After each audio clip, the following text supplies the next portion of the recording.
I made a mistake. A mistake so huge that it lingers in my thoughts, and I can't escape it. I wish it had been one of those moments where you scream, throw things, make a scene. But it wasn't. It was quiet, subtle even. But the damage, the regret, it's so much deeper than any argument I've ever had. My name is Carla. I'm 29, and 6 months ago, I destroyed my marriage with a single word. It wasn't in the heat of a fight. No dramatic confrontations, no affairs.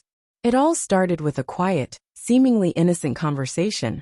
But I pushed too far, said something that shattered everything between us. Chris, my husband, had always been the one to try harder. He was the one who made an effort to connect, who thought of me first, who was always there when I needed him. He cooked breakfast, did the laundry, checked in during the day just to see how I was doing. But at some point I took him for granted. I got too comfortable, too used to him being there. Instead of appreciating his presence, I started feeling stifled. I didn't need him anymore. Or at least that's what I told myself. I started pulling away. Late replies, canceling plans, acting like his care and attention were optional. And Chris, being the kind of person who felt everything, noticed. One night, everything was quiet, too quiet. We were sitting on the couch when he looked at me, his eyes heavy, and said, "If you didn't need me, you'd be gone." Without even thinking, without hesitation, I said it. The one word that would destroy us. Exactly. I didn't pause, didn't soften it. Just one sharp, cruel word. His eyes went blank like I'd hit him. But he didn't shout, didn't get angry. He just nodded and got up, leaving the room without a word. I stayed there, my heart racing, tears spilling uncontrollably. I convinced myself that he'd come back. He always did. He loved me more than I deserved, and I thought that love would keep him by my side. But this time he didn't come back. The next morning, I woke up alone. His side of the bed was neatly made. His toothbrush was gone. There was no note, no explanation, just a voicemail. "I heard you, Carla. For once I really heard you. And I won't stay where I'm not needed." That was it. 6 years together, gone in a single sentence. At first, I didn't cry. I couldn't. I was too proud, too wrapped up in my own ego to accept what I had done. I told my friends what happened, and they said, "Maybe you just need time. He'll come around." But he didn't. Days turned into weeks, and I came home to silence.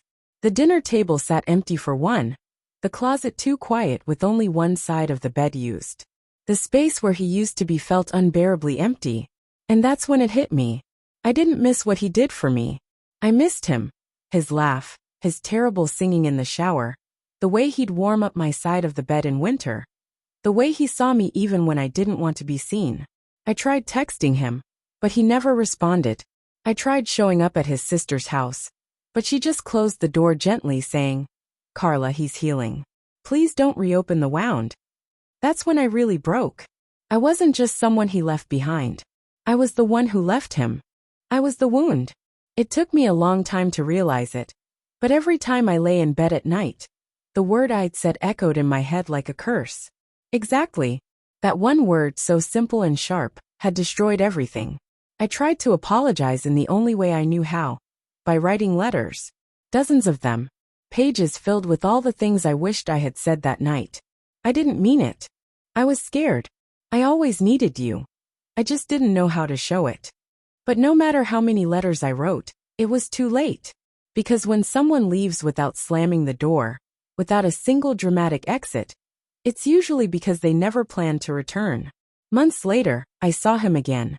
It was in a bookstore of all places. He was with someone new. She was gentle, the kind of soft presence that made everything feel calm. And Chris, my Chris, he looked happy. My heart sank, and for a moment, I was frozen behind a shelf, clutching a book we had once read together. He didn't see me at first, but when he did, he nodded politely. No bitterness, no anger, just a calm peace that was so foreign to me.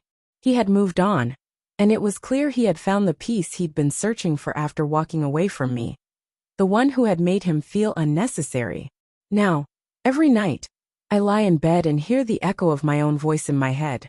Exactly. Over and over, like a haunting reminder of the damage I caused. The truth is, I did need him. I needed his kindness, his patience, his warmth, his love. But needing someone isn't the same as showing it. And it certainly isn't the same as saying the opposite out of pride. That's how you lose someone who would have stayed. So here I am, learning the hard way that space doesn't always bring freedom. Sometimes, it's just emptiness wearing a different face. Love isn't about needing someone to fill the gaps in your life. It's about choosing them every single day, even on the days you think you don't need them. Especially then. Because now, I need him more than ever, but he's gone. And the silence he left behind? It's louder than any apology I could ever make. If this story spoke to you, leave a comment with 29 to remember. How old I was when I learned that pride can destroy love. Share this with someone before they say something they can't take back. Some words may feel powerful in the moment, but they'll sound like regret for a lifetime.